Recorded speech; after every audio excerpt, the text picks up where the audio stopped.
I have this topic coming up on voodoo, on lots of things because, well, unfortunately, if we don't know what it is, what it looks like, we are participating in it as well. And so let's go ahead and just jump right in. It says zombies, voodoo dolls, evil spells, animal sacrifices, and Hollywood horror scenes of possessed people drinking blood. When you hear the words voodoo and Santeria, chances are those are the images that come to mind. But talk to anyone who actually practices one of these Caribbean religions and they'll tell you that those stereotypes are way off base. This is what I'm most interested in. I don't want to hear about their opinion on these things. I want to actually get into the practice of it because they asked a practitioner about it. It says, voodoo has been a part of Antonio Vicioso's life since before he was born. My house was full of candles, he remembers. All right, so candles are a part of things. Candles are used on the household altars to the saints called Iwa in voodoo and orishas in Santeria. Make a mental note of that. Iwas and orishas. Vicioso's mother named him for Saint Anthony, to whom she prayed when she hoped to become pregnant. In the Dominican Republic, though, Saint Anthony isn't just a Catholic saint. His depiction on an altar can also refer to Papa Legba, the Iwa of the crossroads. Have we all heard this before? Crossroads. And also, just take note. Take all the clues in that you can. They're saying this is a part of an overlap of Catholic saints also. So back to the crossroads.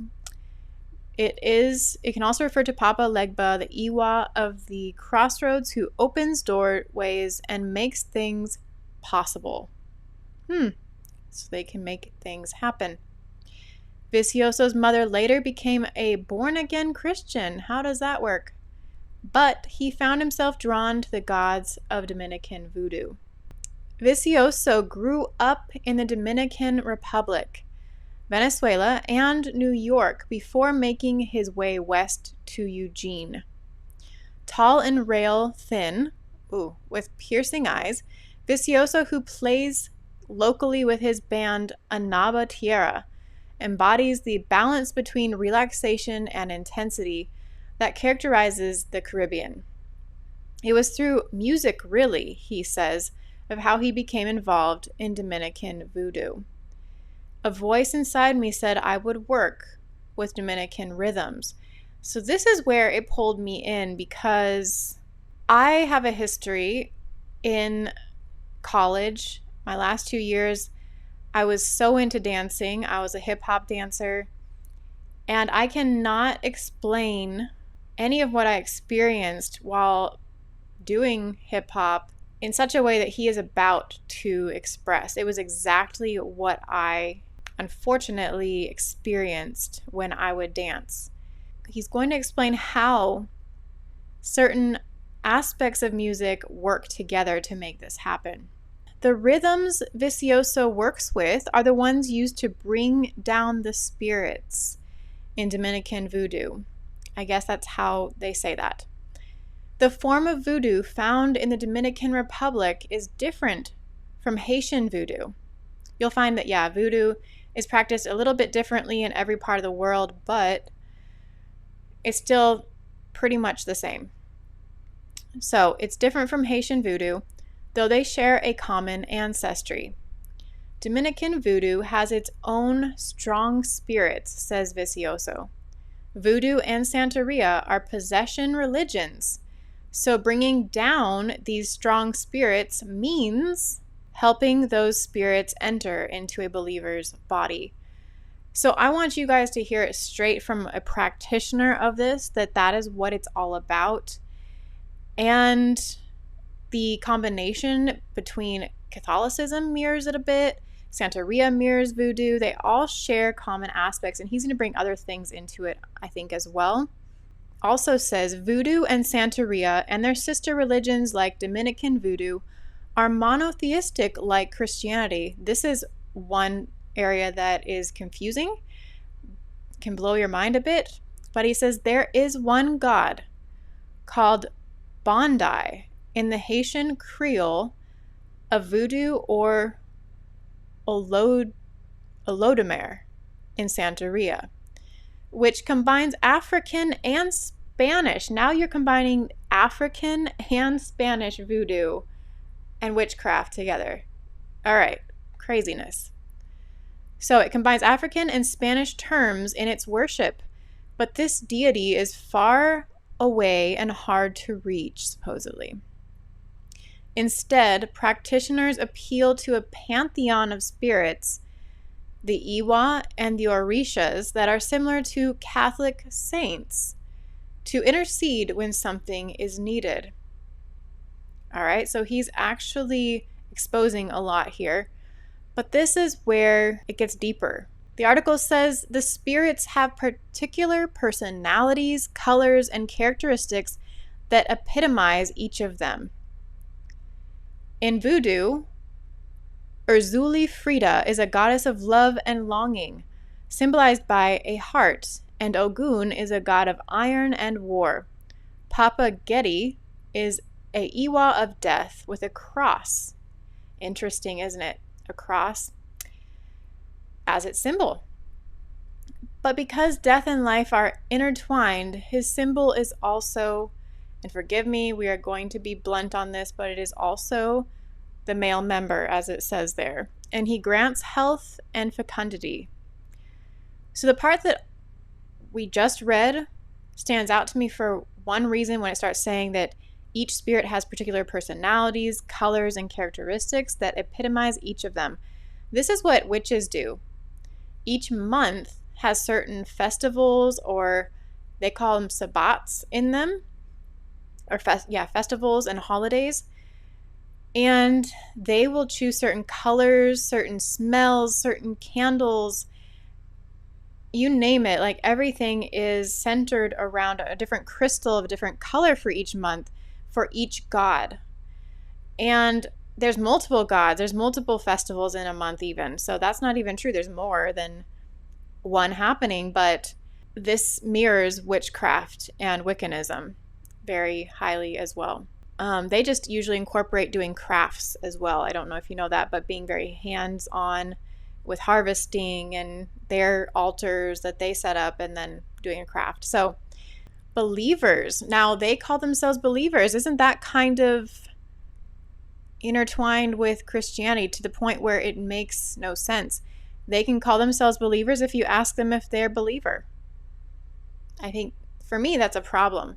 Believers communicate with the spirits through reading oracles like cards, consulting divinatory seashells, or throwing pieces of coconut and reading the results. They say they can also communicate directly with the spirits during a ceremony in which the spirits possess other participants who have gone through a long initiation process. Okay, drums, clapping, music, and singing are used to bring on spirit possession. Now here is what kind of hit me right in the heart when I said that I could not put into words, even as much as this is about to, what I felt when I was in hip-hop music. It says each spirit has his or her own rhythms and songs that are played both to bring the possession on and to quote-unquote unhorse the spirit at the end, says Vicioso. So why this matters to me is because when I danced it was very soon into my middle school years that I realized I had such a draw towards hip hop and rap music. It didn't matter if, I grew up in a Christian home. I was homeschooled. I was like a very kind of Little House on the Prairie type of kid who was very innocent, very good, very much a wallflower. And I had certain, things that I wanted to, frustrations even about being overlooked sometimes and all these things, certain things I wanted to express.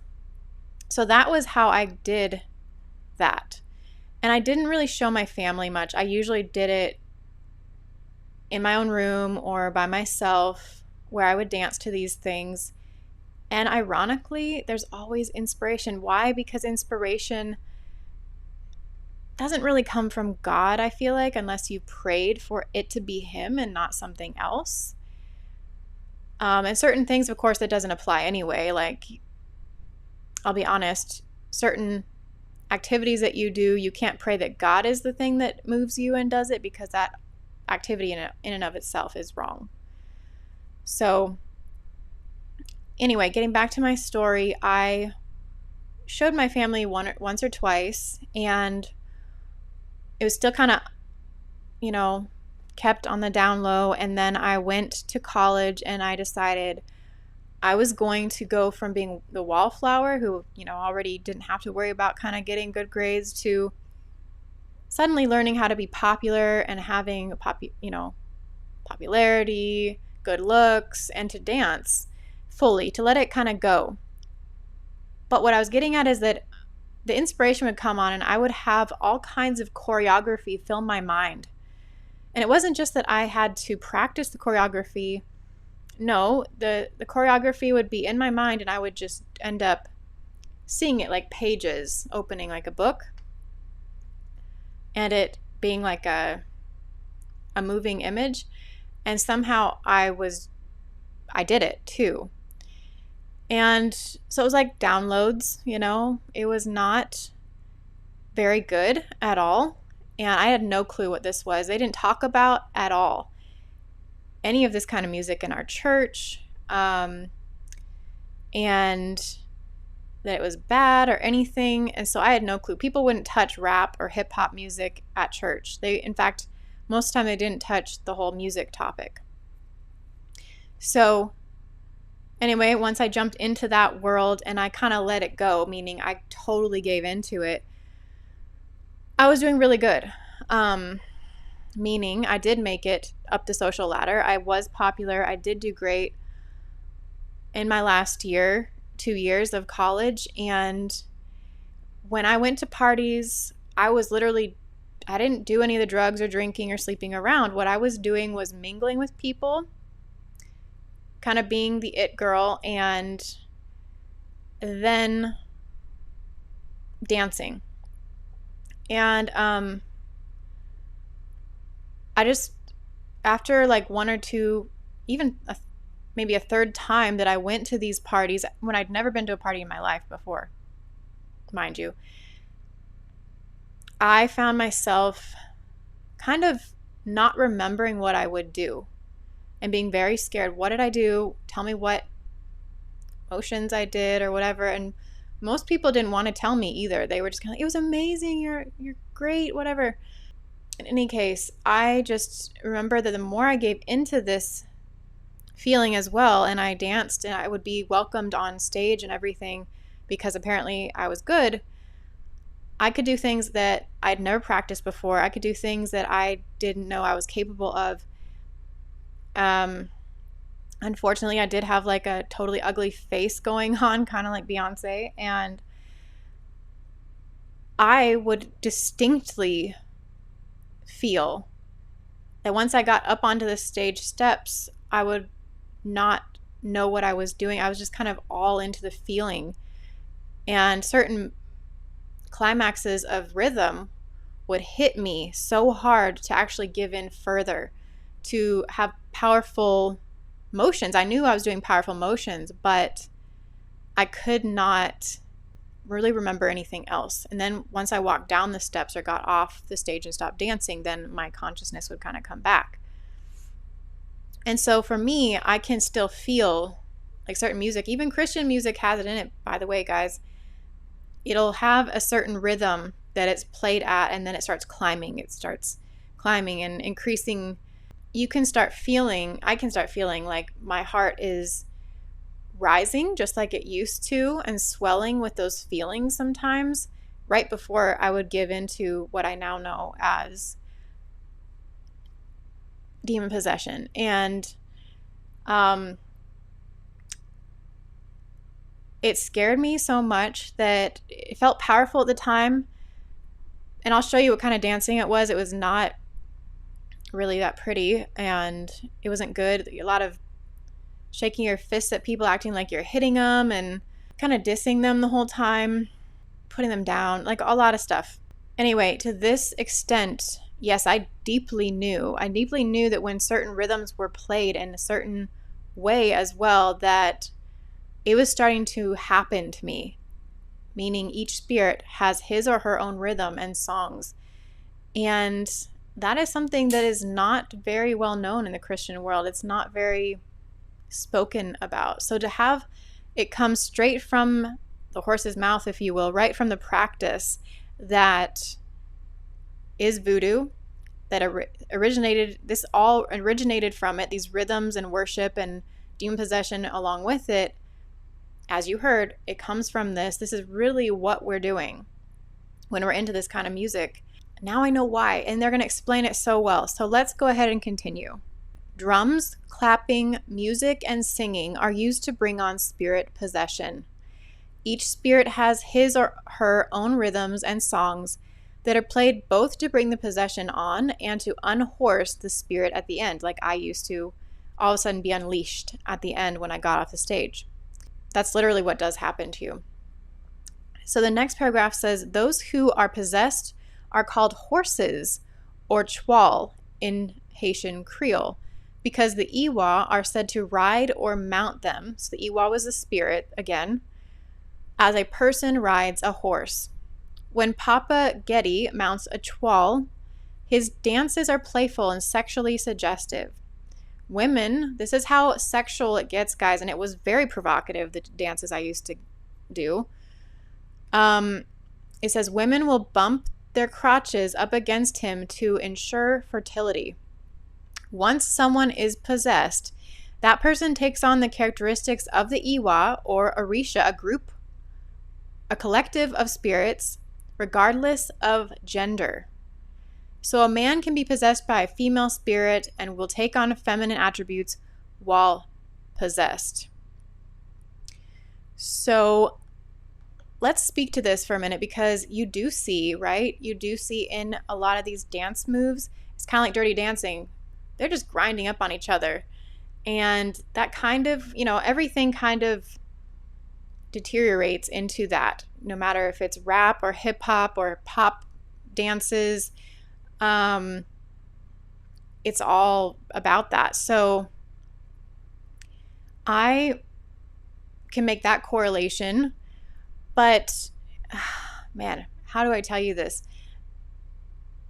Even though I was feminine, sometimes it was not flattering and it wasn't fun to hear at all, but it's like you kind of have a mean face when you dance, and you can kind of look like, what did I get once? It was like, you look like one of the male rappers with long dreads. And I was like, what? Because I always have I still do, but I have long curly hair that kind of can look, I don't know, of that descent. And that it put me off of dancing for a while, because I didn't want to look that way. But you kind of end up lumbering around a bit, and so you can end up looking not so feminine until another type of rhythm comes on, and then all of a sudden you might be kind of like, Beyonce or Shakira, and all of a sudden you're like, ooh, okay, I got this. Like, feminine sexuality is coming on altogether. So this is what drew me into this article, but we're going to expose it and go even deeper. As a drummer at Dominican voodoo ceremonies, Vicioso plays to bring down the spirits. Listening to the beats of his drums, even somewhere as prosaic as a classroom in Eugene, where Vicioso plays to educate University of Oregon, I believe, students about the religion, it's not too hard to understand how the rhythms can bring on a trance. Okay, so think your raves, trances like voodoo, African dances, all this stuff. That's what I was feeling. Okay, the last sentence, The repetitive sounds wind their way around the room, and the songs are sinuous and haunting. You know, as we know, it's not always haunting. It's just a rhythm we really like that makes us start moving to it and starts taking us to a place that's higher usually. And they always say that it's higher, but it's usually just kind of giving in. It says some voodoo saints become possessed without even the aid of music, says Vicioso. I know people who ring a bell next to them and they're possessed, he says. Their voice changes and they start doing things that are out of this world, and they do it very naturally. You guys know this. Not because it's a bell, but hypnosis looks like that. That is where hypnosis comes from too. You guys were kind of practicing the black, not to put a pun on it, but black magic arts of the African world and Santeria world. So Spanish, African, Caribbean gods here. He tells of a time a Petwo spirit from the fiery side of the voodoo pantheon picked up a glass and chomped it down. Okay, we are going to see that later. But let's take a break real quick and let's see what some of this might look like. We really do need to take a look. The Kumpo dance is considered as the guardian of the village and a spreader of goodness in the community's life. In this belief, when the Kumpo dance is performed, straw dolls can interact and speak to the audience in a secret language understood only by the Kumpo handler, who serves as the interpreter. This mystical dance is closely tied to voodoo, as a branch of the animistic spiritual tradition originating from the ancestors of the West African people. Although many believe that voodoo is associated with black magic and curses using dolls as a medium, the reality is different. The presence of Kumpo is linked to the forest where it originates, explaining its rough and natural appearance. It is entirely covered with thin, dried palm leaves and carries a stick on its head, used as support during the fast and bewildering dance. The speed of its rotation even makes us wonder if a human can move in such a way, spinning so rapidly that it seems not to touch the ground. According to tradition, Kumpo is not a human but a spirit that is not only revered but also feared. Therefore, it is inappropriate or not allowed to inquire about who is inside. Touching or looking into the palm leaves is considered an insult.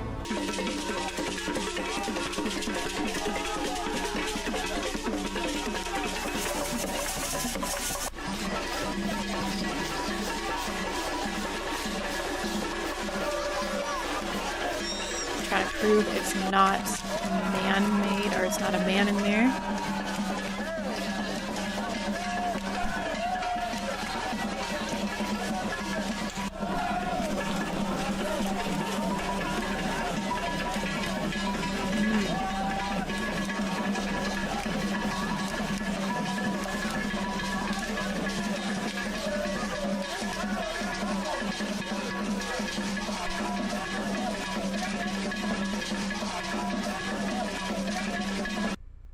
So before we go back, we're going to see how this works. This is also considered as a sign of They wealth, took one off, both in offspring big and human enterprise, disc that was moving, ancestors and they bring to found the this little community thing. when they are celebrated.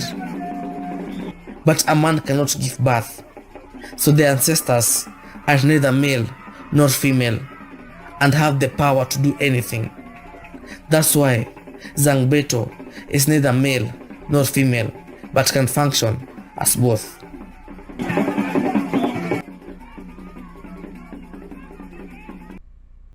He kept saying it. It's neither male nor female. They can function as both. If you're asking yourself how many different types of spirits and spirit type of problems are we going to find with this? Well, if we are understanding this correctly, some of that pride, gay pride, comes from this too. And you can be given the spirit to do that. And then a side note, I'm sorry, you guys, I used to be a Star Wars fan. This reminds me of Yoda. And as cute and tiny as he is, he's probably as big as this with the little cane. And the originals, that's what that little tiny guy that they were showing us looks like to me. And Yoda, you never know if he's truly male or female either, really. So, and they can just move. And Yoda is also one of the high masters in the Jedi Order that is so able to move agilely and has lots of extra powers corresponding with this little tiny guy. This is a dance we're going to look at that you also have to have the spirits in you for.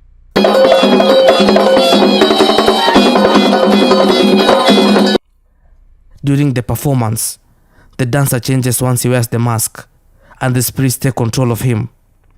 He is separated from all that is around him.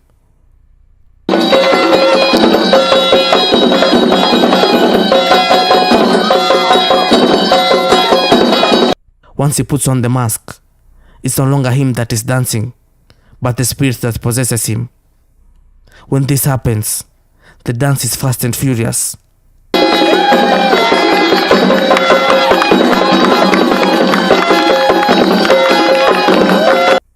Dust starts to rise up from his feet. Provoked to keep up the pace by the rhythm of the drums and flute, it's a supernatural effort, guided by the spirits.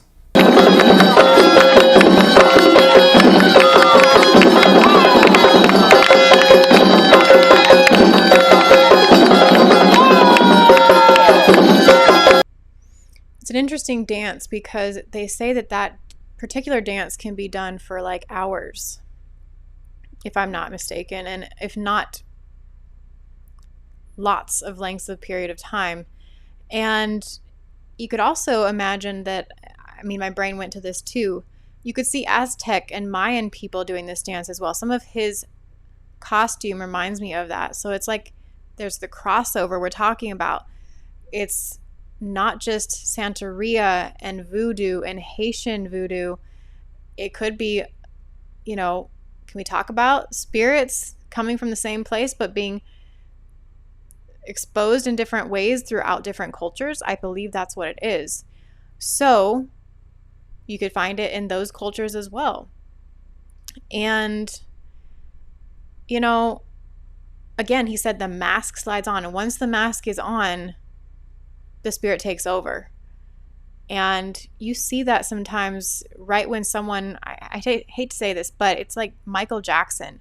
Once he puts on a mask or a certain show, and celebrities do this too, and actors, they're transformed into a different person. They even call it method acting. And so, it's like, do you guys see that? I mean, I hope you guys are seeing this. I'm putting together some of the pieces, and it's very interesting, isn't it? All right, let's go back. There is a full video or a little clip, that has what I used to do as dancing. This comes from Step Up 2. Of course, Step Up was kind of one of my favorite movies. They have 1, 2, and 3, and possibly even 4 by now. But I'll show you what kind of, if you want to call it flailing, yes, but it's mostly centered around the heartbeat and hearing rhythms that sound like the heart and moving fast and also pumping your chest. So let's take a look.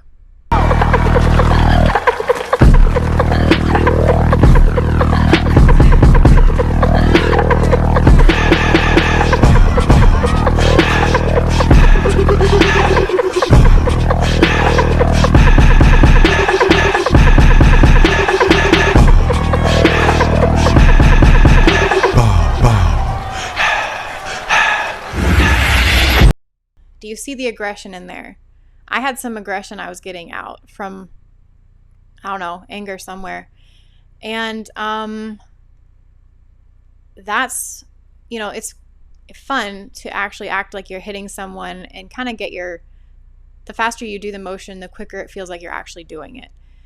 And so there's that in there. Once you saw that dance, there's the seductiveness. There's the, just all of those components we've been talking about that the spirits bring on in these dolls, even with a dance, or people who are possessed. This is exactly what you're seeing. And so, there must be a crossover. This is the guy. I have 2 videos that show different things, but they're doing the same thing. They're eating glass, but this guy, you can look at his eyes while he's doing it.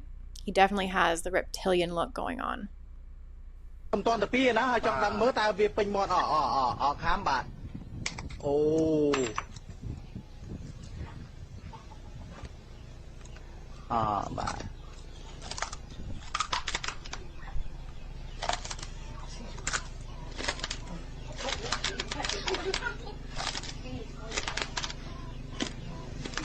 Khơi hả? Bà ô.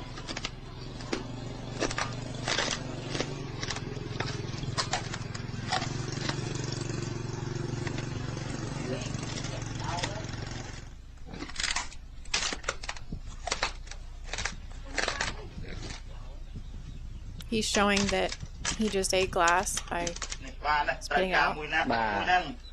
Bà lấy xong rồi phơi trên mà phơi hoi tem đó bà ô phơi che từ cô từ cây tem đó bà xong chơi mà đó muối pi bay ấp.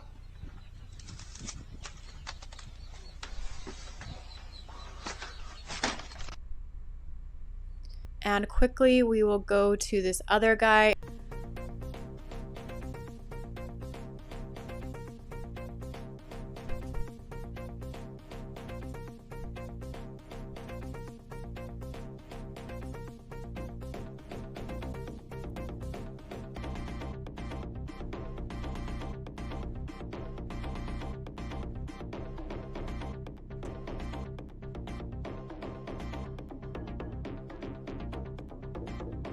Do we ever think about this? Like, this is, in some ways, again, this is where we sometimes think that this is aliens or something happening that's so supernatural. And of course it is, but it's also dark supernaturalness that we're not supposed to be a part of.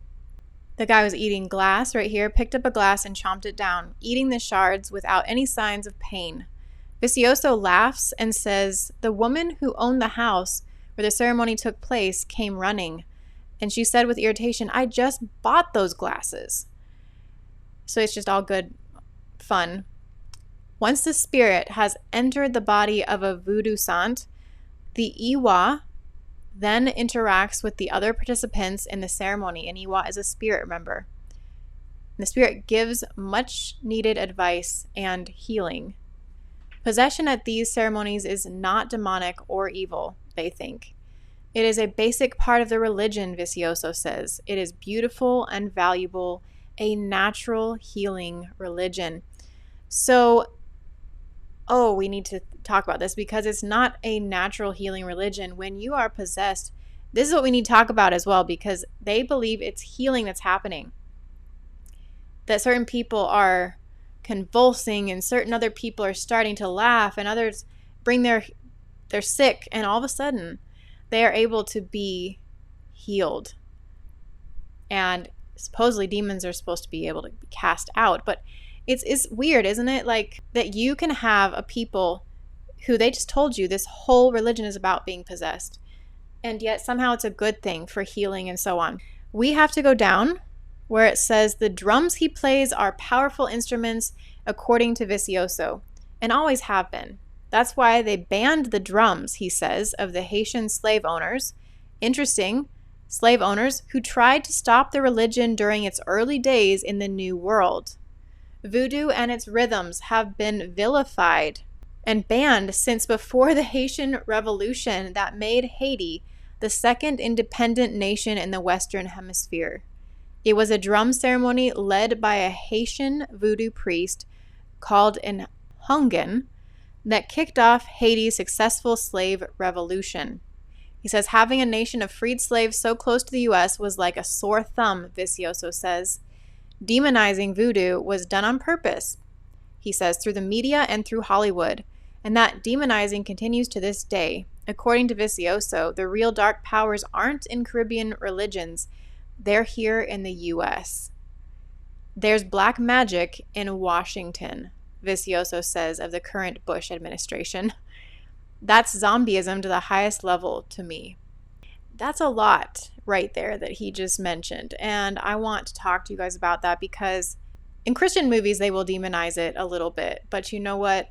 It's pretty much everywhere in Hollywood. They're not demonizing. They're actually adding a lot of these components of music, sacrifices and horror and fear and all these things that bring in open doors for demons as well. So can you really say that? No, he's a little bit off. He just doesn't see it fully as voodoo because it's not the full practice which he is into. Then he says something interesting further in the article. The African peoples brought their gods and beliefs with them, but were forbidden by the enslaving Europeans to practice their native religions. One justification put forth for slavery was the belief it was better to be enslaved and Christian than it was to be free and heathen. The slaves saw parallels. Here we go. So even to them, there were parallels between their gods and the saints that are a part of the Catholic religion. The powerful orisha, or group of spirits, called Chango in Santeria, for example, is a god of lightning. In Santeria, Chango became linked up with the Catholic Saint Barbara, who is often depicted with a bolt of lightning behind her. Thus, an altar to Chango would bear both an African carving of Chango and a Catholic lithograph of Saint Barbara. The name Santeria itself comes from the idea that when the African slaves appeared to be worshiping the Catholic saints, or santos, they were actually venerating the orishas. Most voodoo saints and santeros in the Caribbean are also Catholic or Protestant. Very interesting. It says an old and oft-cited joke in Haiti goes, Haiti is 80% Roman Catholic, 15% Protestant, and 100% voodoo. All right. So I, again, don't feel like I need to read all of this, but what they're going to say, let's just cut down to this part here below, is that as it all happened, practitioners left the Caribbean and migrated to the U.S. and elsewhere. They brought their gods and beliefs with them. The immigrants continued to practice their religion and pass it on to others who feel called to it by the spirits. Initiates called Iawos wear white during their initiation year and are brought into the religion by a madrino or padrino or godparent who oversees the process and helps the Iawo communicate with the spirits. Sitting by the front door is what looks like a concrete head with shells for eyes resting in the middle of what appears to be a small house filled with toys and candy and flanked by burning candles. This is an altar of a Legua, I guess, a Santeria spirit that corresponds roughly to Papa Legba of voodoo. Both are gods of the doorways, spirits that make things possible. A Legua likes toys and candy, things to do with kids, says Hardson. Though animals are sometimes sacrificed to the spirits of voodoo and Santeria, most gifts that are given to the gods are items like perfume and alcohol or foods like candy, honey, or apples. The spirits are honored through lighting candles and refreshing glasses of water on their altars. Animal sacrifice, probably even more so than spirit possession, is one of the misunderstood parts of the religion. Even though they're highlighting animal sacrifice and water and candy and toys, first of all, that sounded very pedophilia-like to me. Like, get the kids in early, initiate them, have them get into, pulling them in the door with candy and toys because the spirit likes it. And then with this whole animal sacrifice thing and possession, follow with me. Maybe you've been seeing some of the stuff with the Epstein files. Maybe you've been seeing some of what the survivors are saying. As children, they were chained in basements and they were actually sacrificed. They have kids, they have babies that are sacrificed. That is something that, let's just be honest, when you do get into deeper Santeria practitioners and their testimonials as well as in voodoo, it does happen. And that is actually where I'm going to go, because when I was doing this motion, as you saw in the earlier modern film that was doing the dancing, Step Up, and they're pumping their chests as though her heart was going to come up out of her chest, this is a marker, a normal textbook example of voodoo being used. And it usually was used on someone getting ready to be sacrificed. Because, as I mentioned, the Aztecs, the Mayans, they would sometimes have these dances as well. And in voodoo, where the sacrificee is giving of their heart, being overtaken by the spirits to be possessed, and then they're going to be given in sacrifice with their heart taken out whole from that move, pumping the chest. And that used to be my favorite move. And it came out of nowhere. Like, it's most people, if you are in hip hop or pop or rap or any of these dance moves, you're going to get to that. It's going to happen, and it's going to happen pretty naturally within you. And it comes out of nowhere from the rhythm, just as they're saying. And you know what? Now I know why. And I feel like God is opening my eyes to these things. I've, of course, not done any dancing since the last year of my college. And that's been a while, a very long while ago. And I thank God that He's showing me what I was into, because that is the biggest problem here. And I'm ashamed, of course, of what I did. I can honestly say that I was practicing voodoo. And really, what is voodoo is really part of Baal worship. And if that's a far stretch for you, maybe you need to go watch my Pagan Origins one. And what is Baal? A Rain Man is what it's called. The Rain Man video. Because it kind of ties some of this together in the music industry and dance industry.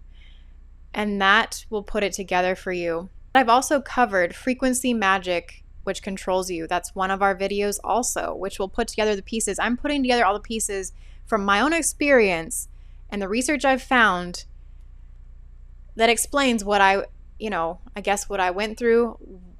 I've done the research for you to understand how music and frequency and rhythm happens and how all this plays into together.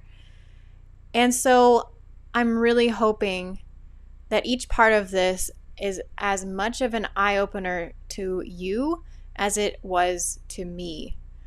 Thank goodness you guys don't have to go through feeling it, like the shame and regret and all of that, even though I've been forgiven. But how many of us are actually participating or cherishing and loving these kinds of songs and dancing to them and letting it overtake us?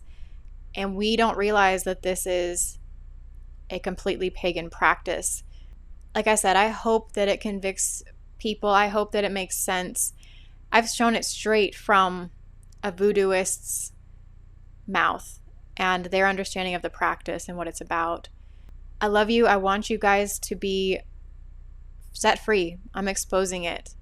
I hope it makes sense. Thank you guys for watching. I do have something new on the horizon that I wanted to share with you guys. I made an app to help lose fat, stay in shape, and build muscle year-round while using food to achieve long-term health and longevity. You can find it at longevity-cycle.com. It will create a personalized calendar of recipes to help you stay on track and take the guesswork out of what to eat and when. It'll teach you the irritants to avoid, to not have chronic inflammation, slowed emptying, bloating, gas, arthritis, fibromyalgia, digestive discomfort, and related issues throughout the body. Check what you have on the shopping list, and it generates the rest for your daily or weekly grocery trip. Get it for $3.99 at longevity-cycle.com. So this is something I created because, well, I get a lot of questions about how I eat and stay in shape.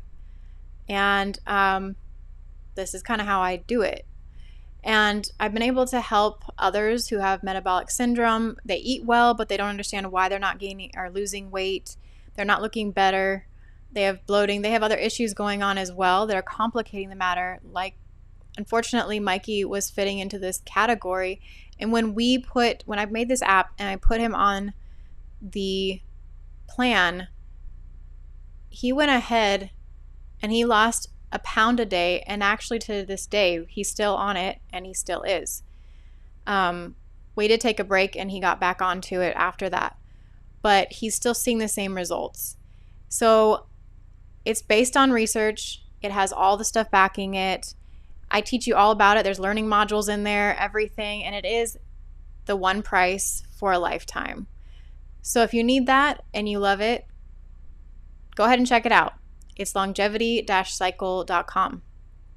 But thank you guys for tuning in so much. We love you guys. We can't do without you. So if you'd like to go ahead and support our ministry, we would appreciate it. We need you. Here are all of our links and payment methods to do so. And I hope you guys were just blessed. May God bless you guys. We also have plenty of merchandise on our website, CandidTruthOrg, that you can go ahead and purchase. All right, you guys. Thank you so much. I'll see you later. Bye-bye.